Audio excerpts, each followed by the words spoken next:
Assalamu alaikum wa rahmatullahi wa barakatuh. Dear students, welcome to Moonlight Academy and welcome to our today's lesson, which is lesson 13. In our today's lesson, we are going to learn conversation 13 out of 100, which means we are only remain with 87 conversations. Ardayda qaariga kusoo dhawaada Moonlight Academy. Kuna soo dhawaada casharkeena maanta oo ah casharka 13aad oo ka mid ah casharadii taxanaha ahaa ee ka baxayay shabakada Moonlight Academy.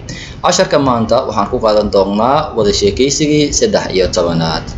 Sida caadadeenoo ahayd u qaado magaca qof si la mid ah B-na u qaado magaca qof kale.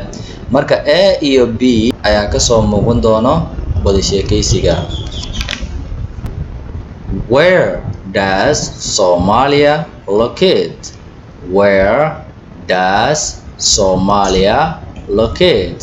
Where xagee does Somalia wadanka Soomaaliya locate uu ku yaalaa? Where xagee does Somalia wadanka Soomaaliya locate uu ku yaalaa? Locate hore ayaan usoo baranay, macnaheedu waa ku oolid. Waan bedeli karnaa halkan, waxaan dhihi karnaa where does your home locate? Where does your home locate? Where does xagee your home gurigaaga locate uu ku yaalaa?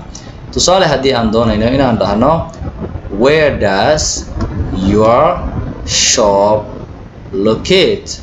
Where does your shop locate? Where does xagee your shop dukaankaaga locate uu ku yaalaa? Waan iska bixin karnaa, waxaan dhihi karnaa where does your office locate? Where does your office locate? Where does xagee your office xafiiskaaga locate uu ku yaalaa?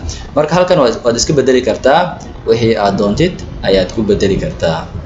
To answer, si aan ugu jawaabno, waxaan leenahay Somalia locates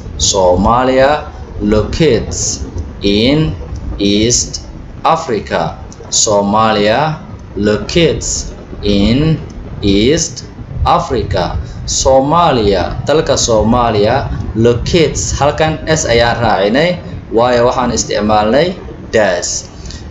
Somalia locates, wadanka Soomaaliya wuxuu ku yaalaa in East Africa, bariga Africa. Okay, si aan ugu jawaabno where does your home locate?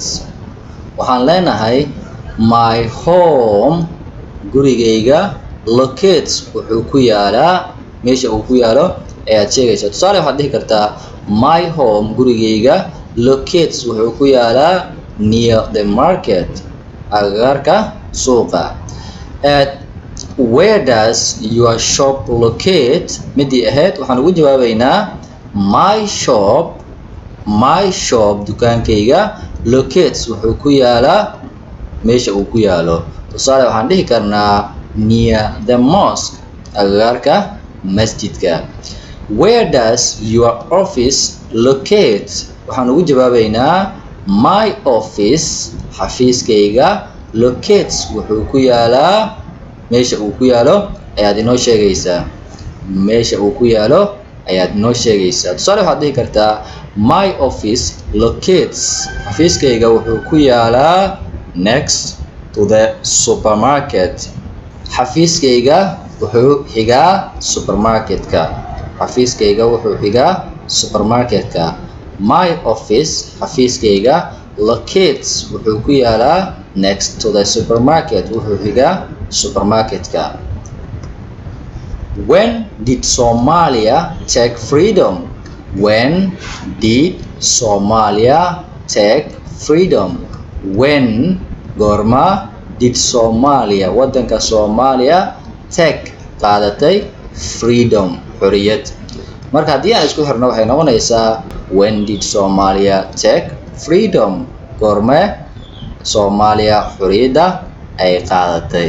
Si aan ugu jawaabno waxaan leenahay Somalia took freedom in 1960. Somalia took freedom in 1960. Somalia took waxay ka timid take ayay ka timid. Marka take the past tense of take waa took.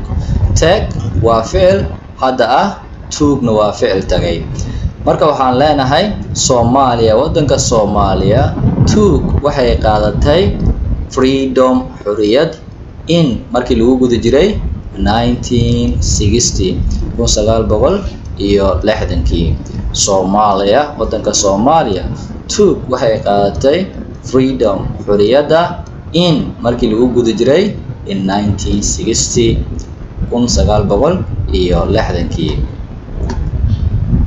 Who colonized Somalia? Who colonized Somalia? Who colonized Somalia?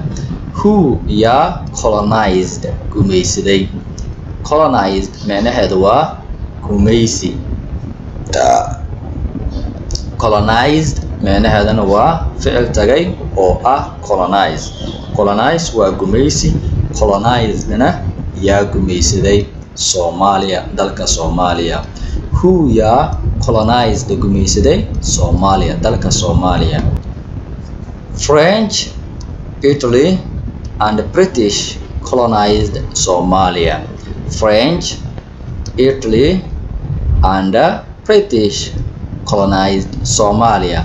Dalka Soomaaliya waxaa gumaystay French, Faransiiska, Italy, Talyaaniga and iyo British, Ingiriiska colonized ayaa gumaystay Soomaaliya, dalka Soomaaliya. Dadka waan ugu goobteen laakiin wadamada waxaa gumaysan jiray hal, laakiin Soomaaliya waxaa gumaystay 3. cadow badan ayaan leenahay. French waxaa gumaystay Faransiiska, Italy, Talyaaniga and British, Ingiriiska colonized ayaa gumaystay Soomaaliya, dalka Soomaaliya. How many parts did they divided? How many parts did they divided? How many parts did they divided? How many imisa parts qaybood did they ayaga divided ay u qaybiyeen? Yani Soomaaliya markii ay gumaysteen kadib imisa qaybood ay u qaybiyeen? They divided into 5 parts. They divided into 5 parts. They ayaga divided waxay u qaybiyeen into 5 parts. 5 qaybood ayay u qaybiyeen. They divided waxay u qaybiyeen into 5 parts. 5 qaybood ayay u qaybiyeen. This is the end of our today's lesson. I hope inaad fahantay casharka. La soco casharka xiga. Casharka waxaa idin la socodsiinayay aniga oo ah Cabdikariim Xasan. waxaan idinkaga tagayaa sidaas iyo nabadgelyo. Wassalaamu calaykum waraxmatullaahi wabarakaatu.